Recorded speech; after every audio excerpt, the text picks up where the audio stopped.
par des tas d'autres moyens que d'être le planétologue en chef. Voilà, il y a toutes sortes de métiers là-dedans, sans compter effectivement tous les gens qui dans les différents laboratoires s'occupent du support de tout ça. Les gens qui achètent le matériel, les gens qui s'occupent de contrôler, etc. Il y a énormément de... Voilà, les gens qui s'occupent de suivre tout ce qui est budget, planification, etc. Tout ça, c'est des gens qui sont au service. Donc vous pouvez très bien, je dis ça pour les enfants, si ce sujet-là vous intéresse, il y a plein de façons d'y arriver. Voilà, c'est pas la voie royale. Et puis bon, quand vous avez tous ces gens-là qui bossent comme des fous, il faut quelqu'un pour... voilà, il faut un chef d'orchestre.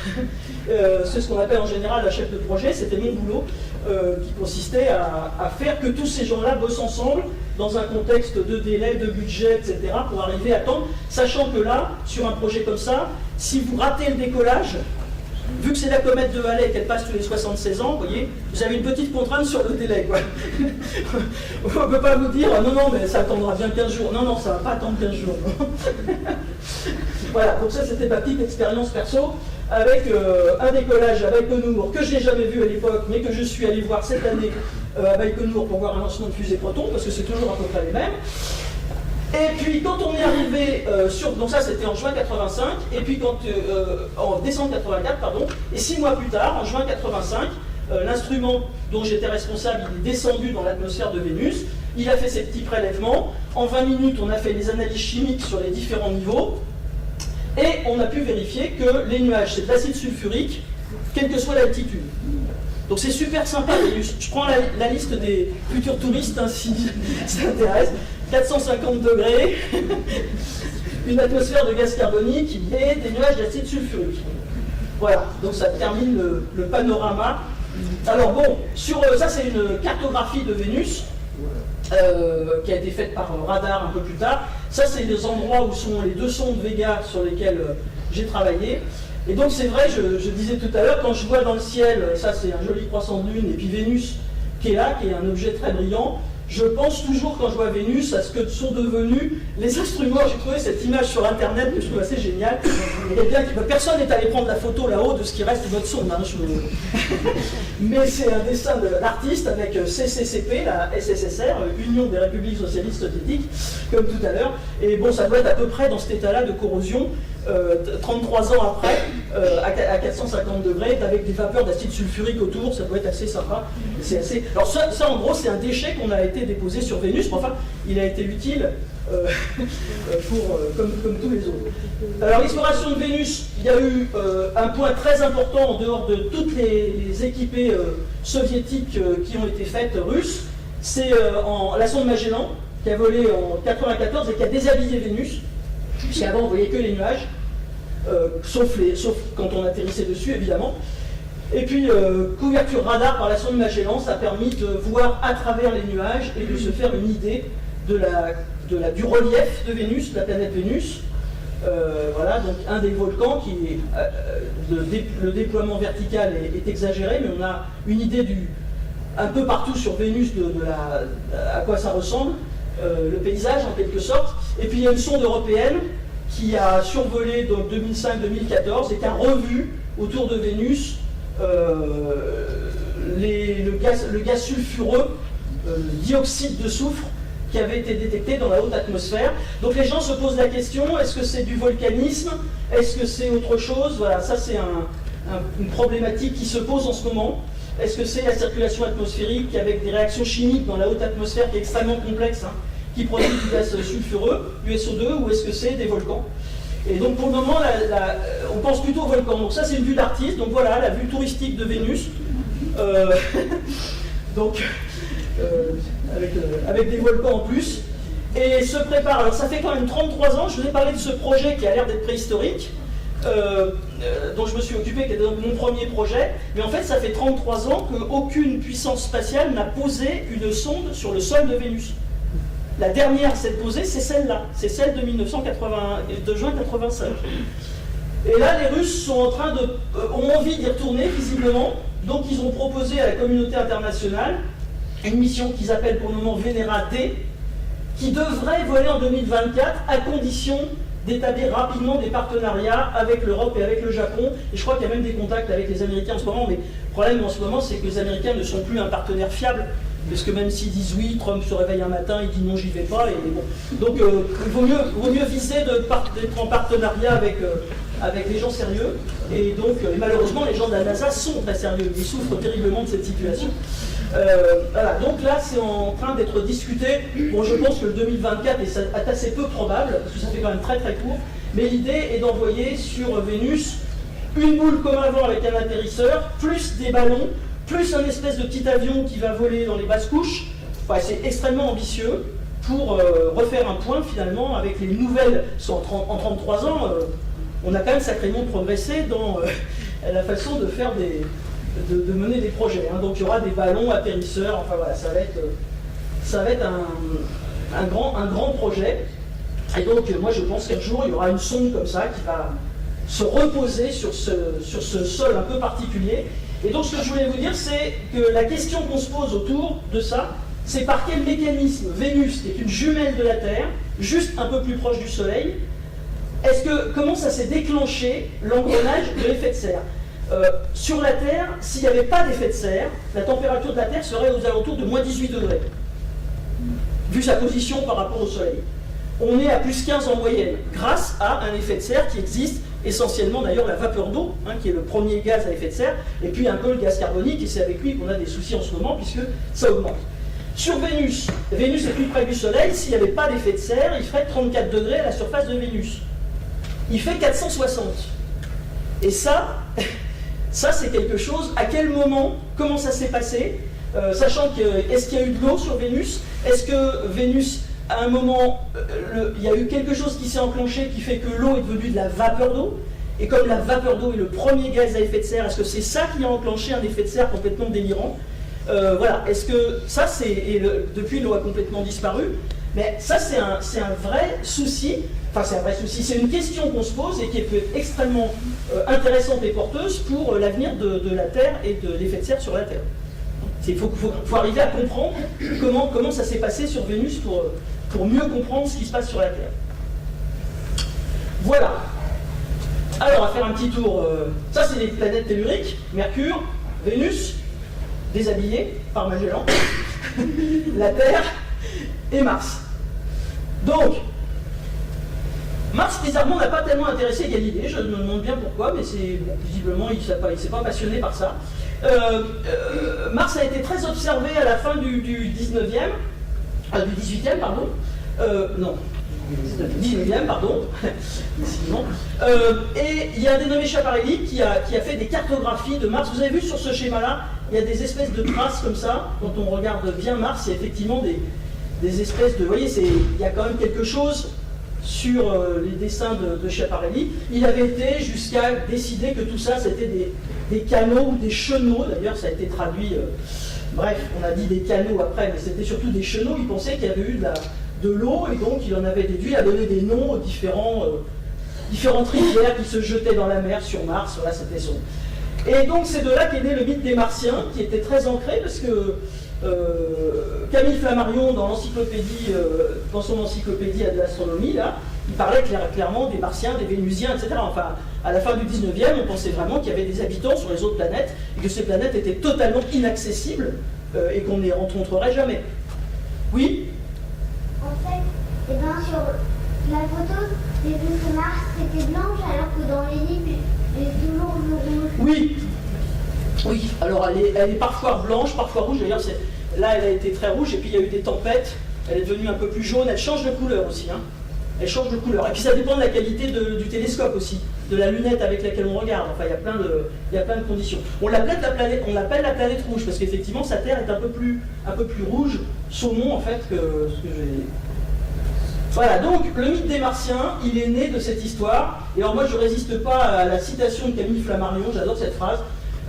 Nous sommes pour les habitants de Mars, donc c'est clair, hein, pour les habitants de Mars, la Terre est une planète qui tourne à l'intérieur de l'orbite. Donc nous sommes pour les habitants de Mars sur l'étoile du Berger. En gros, la Terre, c'est l'étoile du Berger des Martiens. D'accord? Puisque elle aussi, elle apparaît exactement comme Vénus pour nous.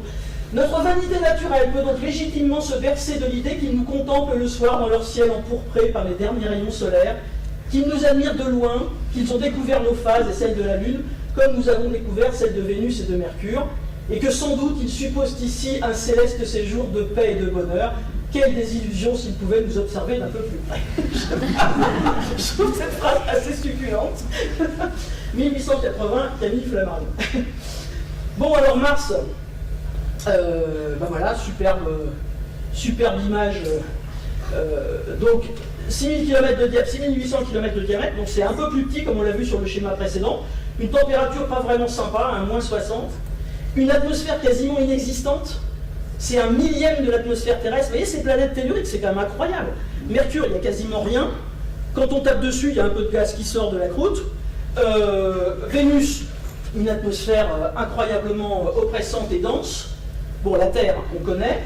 Et Mars, des millièmes d'atmosphère de la Terre, en fait.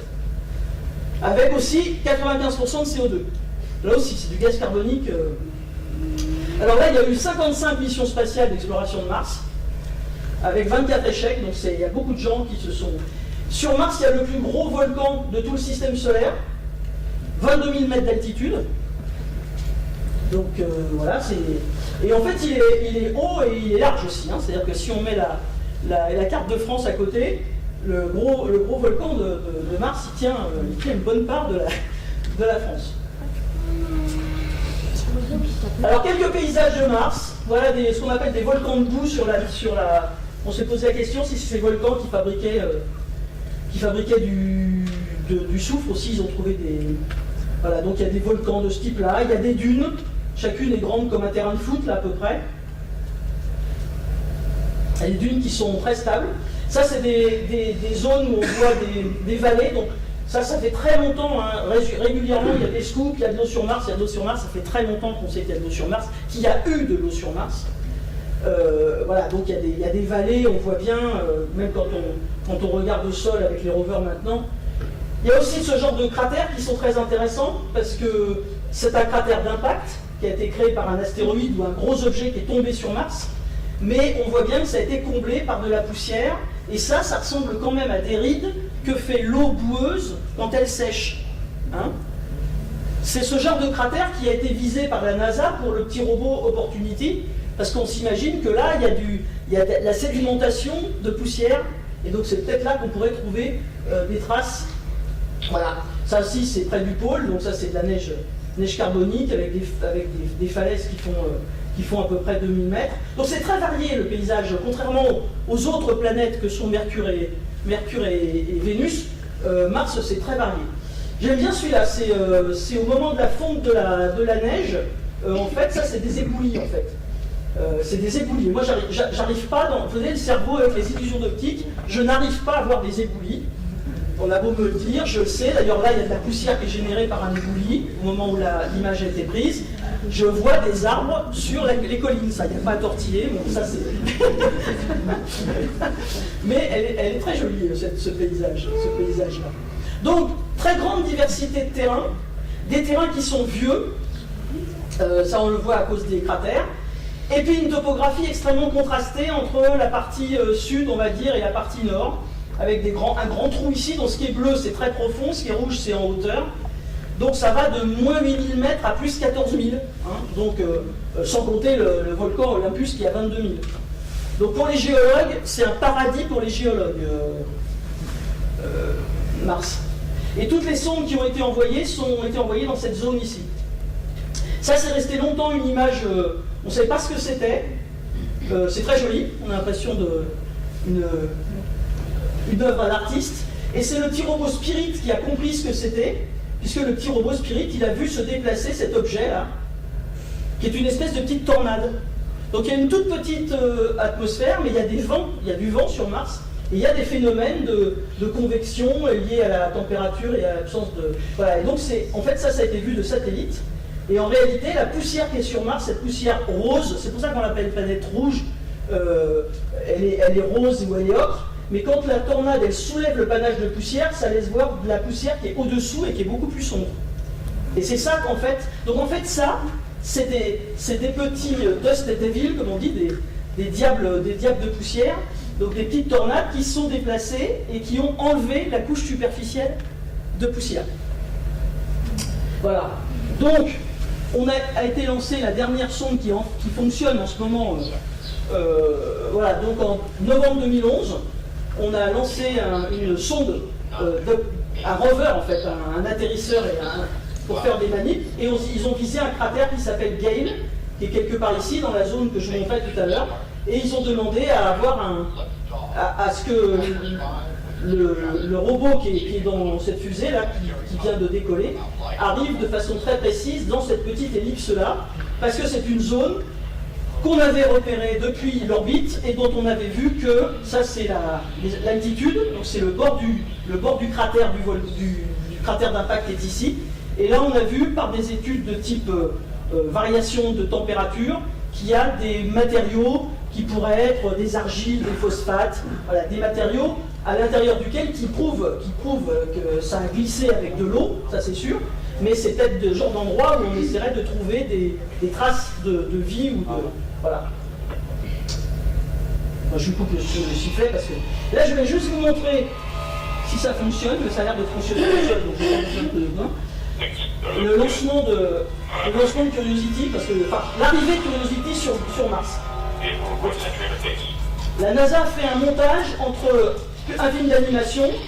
Donc là, vous voyez bien que la petite sonde qui est en train de tomber dans l'atmosphère de Mars, là elle est guidée en fait par tout un tas de petites vannes là, avec du gaz. Hein. Il faut qu'elle se mette dans la bonne position. Donc à chaque fois qu'il se passe quelque chose, c'est une descente qui a duré 10 minutes. C'était extrêmement difficile d'aller viser cette fameuse ellipse dont je parlais tout à l'heure. Il a fallu, voilà, donc là le parachute qui est sorti, youpi. Et là c'est extraordinaire cette sonde parce qu'ils ont fait comme une grue, en fait ils ont descendu la sonde par terre sous les câbles, sur le sol de Mars. On voit le stress des gens, hein, parce qu'ils ont bossé des années. Et pour avoir vécu ça sans qu'il y ait une caméra sur un autre projet, c'est vraiment assez fascinant. Là, ils sont tournés en rond, il y en a qui... Parce qu'à chaque fois, il peut y avoir énormément de choses qui foirent dans une opération comme ça. Et là, ils ont déposé le petit rover en douceur. Tac. On détache les câbles. Celui-là, il va aller se cracher un peu plus loin. Voilà. C'est pas une pièce de théâtre, hein. C'est les vraies émotions des gens. Quand je dis un peu en rigolant, c'est mieux que la Coupe du Monde quand on la gagne. C'est assez fascinant de voir... Ah là, il pleure. Et ce qui est génial, c'est que juste après, on voit juste la dernière image de ce petit film, c'est qu'on voit la première image faite par la sonde. Ah, ça va s'arroser ce soir, hein. Voilà, ça c'est le truc que je montre quand le film ne marche pas. Donc toutes ces étapes, en 10 minutes, là, ils ont vécu un grand moment, et ce qui explique l'émotion communicative d'ailleurs des gens qui ont travaillé là-dessus pendant des années pour que cet objet se pose. Et là, c'est une des images qu'il a faites en arrivant, avec le sommet qui est au cœur du cratère là-bas. Et puis il n'a plus qu'à bosser, il voit son ombre. Et donc ce petit robot, c'est un objet qui est gros comme une Twingo, quoi, une voiture. Et là, il y a un pénétrateur qui permet d'aller forer la roche et de faire de l'analyse. C'est un labo de chimie ambulant, en fait. Hein. C'est un laboratoire de chimie. Il va chercher des roches, il ramène la poussière, il fait des analyses chimiques. Voilà. Donc il s'appelle Mars Science Laboratory, c'est un laboratoire martien. Et donc, il n'y a plus qu'à explorer tout ce... Et bon, petit drapeau français, à bord, l'instrument quasiment le plus important, c'est un instrument qui s'appelle CamCam, qui a été développé par le CNRS à Toulouse, et qui est équipé d'un laser qui tire sur les roches, et qui tire, il y a des tirs laser, ça vaporise la roche, et ça permet à partir de ce qu'on appelle un spectre, donc de la lumière qui est émise par cet endroit qui est très chaud, ça permet de savoir de quel matériau finalement, là il y a silicium, aluminium, magnésium, donc on a voilà, on est capable de savoir, ça permet ensuite au robot de savoir si ça vaut le coup ou pas d'aller forer et de faire une analyse chimique plus précise. Voilà, donc là il est parti de là, il se balade là-dedans, et il est... à ce jour, il a passé 6 ans et 2 mois terrestres de travail, il accumule les données. Et donc c'est sur cet objet-là qu'on cherche. Alors c'est amusant parce que depuis les sondes martiennes qui sont en orbite, on voit la trajectoire, là, donc il est espionné. Là c'est l'endroit d'atterrissage. Vous voyez tout ce qui reste de l'atterrissage, et puis là il y a le petit chemin qui l'a poursuivi. Donc on le suit depuis l'orbite. Il y a des passages un peu scabreux avec des dunes à passer, donc il y a des moments qui sont un peu tendus, parce que les gens ont peur qu'ils s'ensable. Voilà, et actuellement, il est parti de là, et il est là, il a fait à peu près une vingtaine de kilomètres, et j'ai regardé hier, donc il est dans ce coin ici. Donc il avance, et normalement, il doit être là-dedans, et il veut aller vers le sommet qui est dans le milieu, là. Donc ça, c'est super projet martien. Dans l'actualité, je vous signale que, voilà, donc ça c'est en gros les objets qui sont le Mars, là c'est l'observatoire martien qui est en orbite. Celui dont je parle, c'est Curiosity, c'est celui-là, c'est MSL, Mars Science Laboratory. Mais je vous signale qu'il a été lancé 2018, normalement c'était pas prévu sur ce schéma-là, mais il y a une sonde qui a été lancée, qui s'appelle InSight, qui a été lancée le 5 mai, donc cette année, là, le 5 mai dernier, et qui va arriver le 26 novembre sur Mars. Et cette sonde est prévue pour faire de la sismologie, en fait, pour arriver à voir ce qu'il y a à l'intérieur, parce qu'on voudrait voir ce qu'il y a dans les couches. Est-ce qu'il y a de l'eau souterraine sous les couches superficielles de Mars? Et pour ça, il faut aller sonder le sol, et on le sonde avec de la sismologie, comme on fait pour la Terre, pour voir un peu comment ça se passe à l'intérieur. Voilà. Et donc la grosse question qu'on se pose évidemment sur Mars, c'est est-ce que la vie a existé? Est-ce qu'elle existe encore dans un petit recoin quelque part, même sous forme d'une petite mousse ou quelque chose comme ça? Et donc la question plus générale, comment une planète devient-elle habitable? On considère que Mars a été habitable, elle ne l'est plus. Pourquoi? Qu'est-ce qui s'est passé? Voilà. Et est-ce qu'il reste encore des traces de cette vie qui a dû y avoir sur Mars, puisqu'il y avait de l'eau qui coulait à foison, on pourrait dire. Voilà, donc on a fini le tour des planètes telluriques. Je suis déjà terriblement en retard, oui. Mais je crois qu'en 2024 aussi, il y a une entreprise qui va se poser sur Mars en fait. Une entreprise qui va se poser sur Mars, bien, bon courage. Mais avec des hommes. Ah oui, bien sûr. Sois pas candidat tout de suite, hein. Enfin, Enfin bon, ma position sur l'exploration humaine de Mars, c'est bon, bref. Je ne vais pas lancer un débat là-dedans, éventuellement on en parlera un verre à la main parce que. Non, quand on voit le travail qui est fait avec des robots comme ça, franchement, ça ne vaut pas le coup d'envoyer un bonhomme, sauf pour planter un drapeau, et ça sera cet argument-là qui sera retenu, mais franchement, ça n'a aucun intérêt d'envoyer des hommes sur Mars, dans l'état actuel des choses.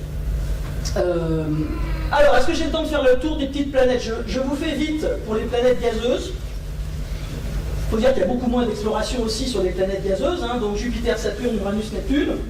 Pendant très longtemps, on a eu peur d'envoyer des sondes là-bas parce qu'il y avait la fameuse ceinture d'astéroïdes qui a été mentionnée tout à l'heure. J'aime bien cette image de Granville de 1844. Il faut établir un pont vers les planètes les plus lointaines. Donc je vous ai dit que la Terre était à 8 minutes-lumière du Soleil.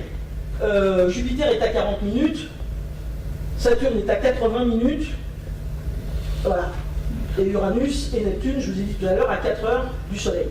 Alors, la fameuse ceinture principale d'astéroïdes, c'est des millions d'objets qui sont positionnés. Donc vous avez la position de la Terre, de Mars, de Jupiter, et là vous avez, c'est des ceintures en fait, c'est voilà, des millions d'objets de tailles extrêmement différentes.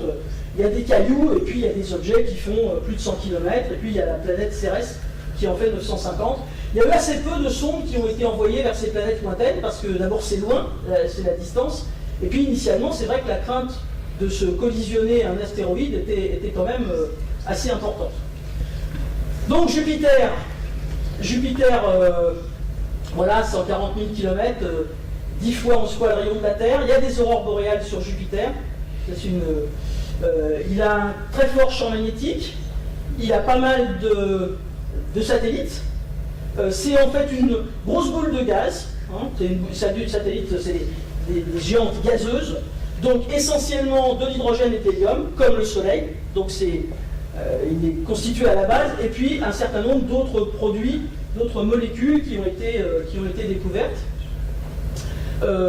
Aujourd'hui, il y a 79 satellites autour de Jupiter. Très intéressant, c'est que Galilée, dans ses recherches, avec sa lunette, a vu les 4 principaux satellites qu'on peut voir d'ailleurs quand Jupiter est en ce moment, avec un beau ciel, on voit même avec une bonne paire de jumelles, on voit les satellites de Jupiter, les 4 principaux sur les 79. Ces 4 satellites principaux qui sont ceux-là, qui sont typiquement un peu plus gros que la Lune, enfin c'est l'ordre de grandeur, mais la planète est beaucoup plus grosse. Et donc ils s'appellent Callisto, Ganymède, Europa et Io. Ils sont très différents, leur état de surface. Io, les Américains l'appellent la pizza parce que il y a plein de cratères. Le jaune, c'est du soufre, c'est très volcanique. Il est très perturbé par les forces de marée de Jupiter. Il est très proche. Et puis Europa, c'est plutôt un satellite complètement gelé avec des failles. Celui-là, il est Callisto, il est très cratérisé. Et là, il y a beaucoup de mouvements de géologie en surface. Enfin, ils sont très divers. Ça on ne sait pas trop pourquoi. Et puis le satellite Io, il a des volcans. Alors regardez cette superbe, ça c'est une image de voyageur ou de Galiléo, je ne sais plus. On voit ce volcan qui monte à 200 km d'altitude, les projections, et l'autre volcan qui est ici, qui sont en gros plan. Voilà, donc ça, le monde de Jupiter, c'est... donc la dernière sonde qui soit allée explorer Jupiter, elle a été lancée en 89, orbite en 95, et elle a étudié en particulier Europe, ce fameux satellite gelé dont je parlais tout de suite, qui en fait est très intéressant parce que les gens pensent que la surface d'Europe, vous voyez ça c'est 10 km, donc la taille d'un de ces espèces de petites pustules là qu'il y a dessus, les Américains appellent ça des taches de rousseur, les petites pustules qui sont là, en fait on voit que c'est gelé, qu'il y a des failles à l'intérieur de ça, et on s'est posé la question de ce que c'était, et aujourd'hui on pense que c'est des endroits où remonte de la glace ou de l'eau sous pression qui est en souterrain et qui remonte en surface. Donc actuellement, il y a pas mal de scientifiques qui pensent qu'il y a de l'eau liquide ou de la glace avec une forte pression qui fait sortir en fait de la glace et que ça s'épanche en surface. Alors évidemment, qui dit possibilité d'eau liquide, même froide, possibilité de vie, voilà. Donc ça, c'est un sujet qui excite beaucoup les gens en ce moment. Galiléo avait vu aussi la ceinture, les anneaux de Jupiter, et la sonde Galiléo, donc, qui a fait qui a récupéré une foultitude de résultats, a été précipitée dans l'atmosphère de Jupiter le 21 septembre 2003. Donc ça a foncé. Et Jupiter, avec ses couches de nuages qui ne tournent pas tous à la même vitesse, hein, c'est assez fascinant. Voilà, a été précipité pour ne pas risquer de polluer justement, de s'écraser sur l'un ou l'autre des satellites. C'était ça qui était dangereux. Enfin, c'est embêtant de polluer avec un vaisseau spatial un petit satellite que probablement on va explorer un jour. Donc laissons-le propre, voilà. Voilà, et donc les nuages et les gros cyclones de Jupiter. Voilà, 25 000 km, hein, donc ça fait plus de 2 fois la Terre en fait en diamètre. Cette grosse